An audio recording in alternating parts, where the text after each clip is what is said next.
ఇవాళ పొద్దుటి నుంచి మనం చూసినాక ఒక గుజరాతీ సంఘం ప్రెసిడెంట్ గా నేను మన సాయి అన్నకి, మన అరవింద్ అన్నకి, మన ధరమన్నకి ఆయన మనం ఇంత పెద్ద స్థాయిలో కూర్చున్నా కూడా మనకు బుద్ధి లాంటి పని ఆయన మేము 5 రోజుల నుంచి ఈ మీడియా ముంగట వచ్చి మాట్లాడుతున్నాం, ఇట్లా అట్లా ఈడు ఎందుకు వాళ్ళు ఒక మంచి ఎగ్జాంపుల్ ఇచ్చింది అలా.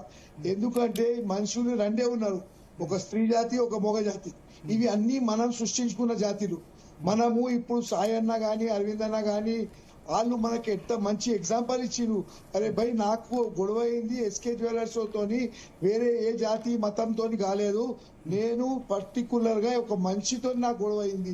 మీరేమో మీడియాలో 3-4 రోజుల నుంచి డబ్బులు ఇచ్చి కాంప్రమైజ్ చేశారని విపరీతంగా ఇప్పుడు ఈ ఉద్యమం నడుపుతున్న వాళ్ళు మార్వాడి డబ్బులు ఇచ్చి సాయిని కాంప్రమైజ్ చేశారు. ఎంత కంప్యూటర్ పోయామని క్వశ్చన్ చేస్తున్నారు. ఇట్లా భరతన్న ఒక్క నిమిషం, ఇప్పుడు ఇట్లాంటి ఎవరు చెప్తున్నారు, ఆయనకు తెలివి రావాలి. మన సాయి అన్న ఏం చెప్పిండు, నేను కూడా ఆవేశంలో ఏదో ఒక 2 మాటలు మాట్లాడిండు. ఎవరైనా డబ్బు తీసుకున్నోళ్ళు ఇట్లాంటి ఎక్సెప్ట్ చేసుకుంటారా, నా వల్ల కూడా తప్పు అయిందని. ఎవరైనా మనం అందరము ఇట్లా పానీపూరి గో బ్యాక్, ఇప్పుడు పావ్ భాజీ గో బ్యాక్, మనం చెప్పాల్సింది పిజ్జా గో బ్యాక్,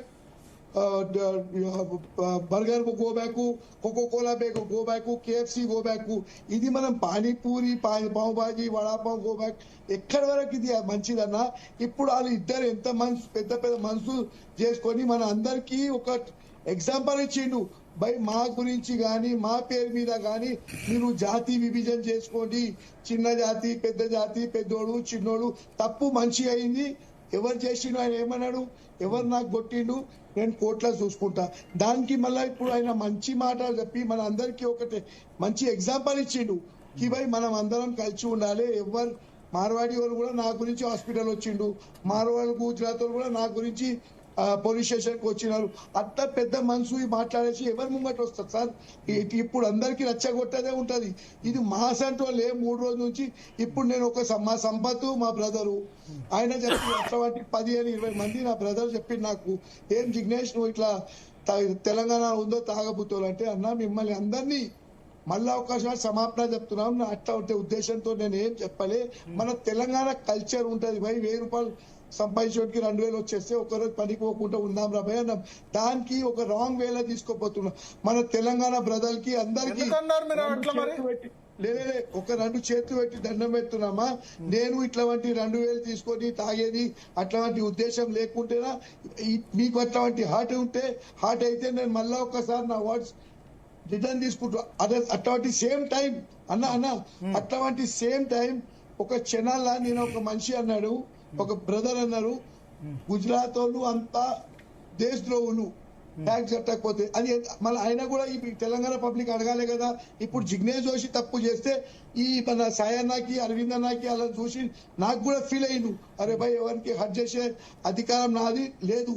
దాని గురించే నేను మిమ్మల్ని అందరినీ 2 చేతులు పెట్టి దండం పెట్టినా. అన్న మీకు అట్లాంటి ఉద్దేశంతో మీరందరు హట్ అయితే నేను దానికి మళ్ళీ ఒకసారి సారీ అందరి ముంగట చెప్తున్నా. మీరెందుకు ఆ విధంగా స్టేట్మెంట్ ఇవ్వాల్సి వచ్చింది? నేను అట్లాంటి ఉద్దేశంతో చెప్పలేదు సార్.